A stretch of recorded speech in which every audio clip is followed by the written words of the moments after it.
In this video, I'm going to show you how I made my very own snowy window background, like this. The idea is that this is going to go in my magical man cave on a TV as a realistic but ultimately fake window, and I'll eventually be able to wave a magic wand. Okay, all my wands are packed up, so I'm using this pen. Wave a magic wand and change the weather from a normal day to a sunrise, or midday, or nighttime, or make it snow, and even a stormy night. I've got so many ideas here, and you can make your own by following this video. Hi everyone, welcome back to my magical man cave. I'm Neil, it says so down there. I'm going to be your magical host, and in today's video I'm talking through the first part at least of how I made this magical scene and what more I'm planning to do. Now, the magical window is going to sit in my magical man cave, which is a wizard themed pub, or is going to be, but it's also going to act a bit like a Tardis, so bigger on the inside, being able to move through time and space. Well, that's the illusion anyway, so let's get started. Before we get started though, we need to write a list of all the weather conditions that I want to cover, and if you want a little something special, and I do, let's add that too. Okay, so first up, let's explain how to set all of this stuff up. You're going to need an image. Now, I used this one. It's a license-free background that I found online. At least I hope it's not copyrighted, but it doesn't appear to be. Either way, I'm not planning on selling it for anything. It's purely for my use in my magical man cave. Next, I plopped it into Photoshop to remove the background, and this was much easier than you might expect simply because these mountains help a lot. So start by duplicating and then deleting the background. This ensures that it's got a transparent background. Now, these mountains are pretty sharp edged, and so taking the cutting tool is fairly straightforward to trim around them and then delete this section, and so it goes transparent. And all you then need to do is to export it as a transparent PNG. You also need a selection of skies or sky backdrops and then drop that whole lot into Adobe Premiere. Now, this is where things get a little bit more exciting and potentially more complicated, so try to follow along. You're going to need to drop the photoshopped file that you've just changed into a layer roughly somewhere in the middle of your layers panel, so that you can put things both on top and underneath it. Now, here's my secret weapon. It's called Footage Crate. It's a company that makes assets like fire, explosions, zaps, smoke, and more importantly for this project at least, snow, rain, and other things. We'll get to that a bit later on. So we need to do a few things like storm clouds, lightning, various rain effects depending on how much rain we want to portray, and the same with snow. You'll also notice here that a lot of these say the clips loop. And this is awesome, and it's one of the reasons that I love Footage Crate. They have clips that start and finish on complementary frames, meaning that they're seamless. So when the clips are duplicated and butted against each other, it makes the editing so much easier.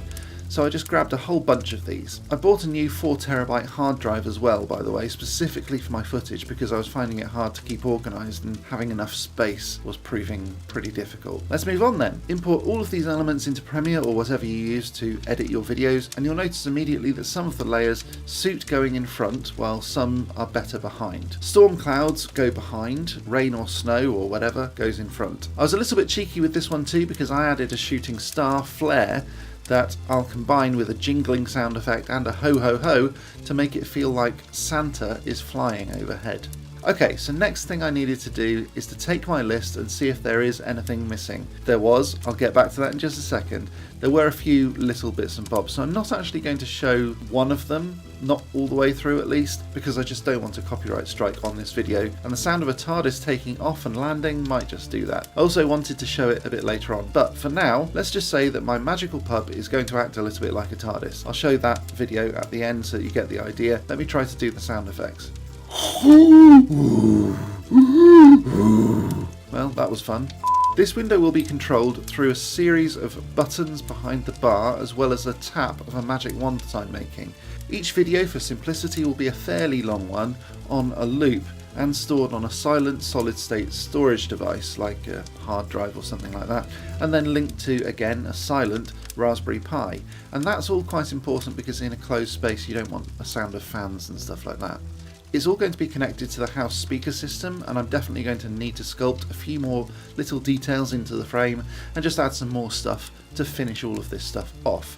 I'm going to do that in another video because this one's going to be getting a bit too long otherwise. I'm going to close out this video though with a bit of a medley of the window video. Before we get to that, thanks so much for watching. If you did like this video, click that like button. It tells YouTube that it was a good video and more people should see it. Remember to subscribe and ding that bell so you never miss out on a single magic minute. A huge shout out to these amazing people. These are my patrons and members from YouTube and Patreon, and they help me out so much. If you want to help me out too, follow the links down below and I'll genuinely love you forever. Okay, so let's get on with showing you all of these scenes. Feel free to use them, by the way. Okay, so this is just a standard daytime snowy background scene. It's also got morning or sunrise and roughly midday as well. Now what we're going to need is a little bit of snow and then a blizzard as well. Okay, so we've got those two sorted. How about adding a little bit of rain? There we go. Of course now it can get dark. Now if all the precipitation like snow and rain stop and it becomes dark, it looks something like this. And then we have the shooting star to make Santa fly overhead.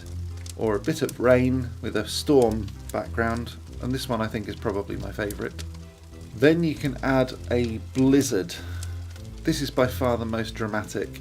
Of course, with or without snow, you can also have the northern lights as well. What I found is, with all of these combinations, there's lots of different ways of orientating this video. So you could have a different type of northern lights, a subtle one or a dramatic one. You can have it snowing or not snowing, raining at the same time or not raining at the same time, different types of rain, whether it's windy rain or not, whether it's daytime, nighttime, cloudy sky, clear sky. There's lots of different ways of doing this. But the other thing that I wanted to do was the Tardis background. And so, here we go with the Tardis. Now again, I'm not going to do the sound effect, but it looks something like this. So there's an explosion to get us started, and then we're travelling through the time vortex, and then the explosion comes back, and we're back where we started. Of course, you could always change it to a different background. All of this depends on your own skill level and your own editing, and basically where you want to be in your window. So that's your lot. Thanks very much for watching. I'll be back next time with some more magical awesomeness, but until next time, as always, stay magical. I was a little cheeky with this too because I added a shorting star? What's a shorting star? Remember to subscribe.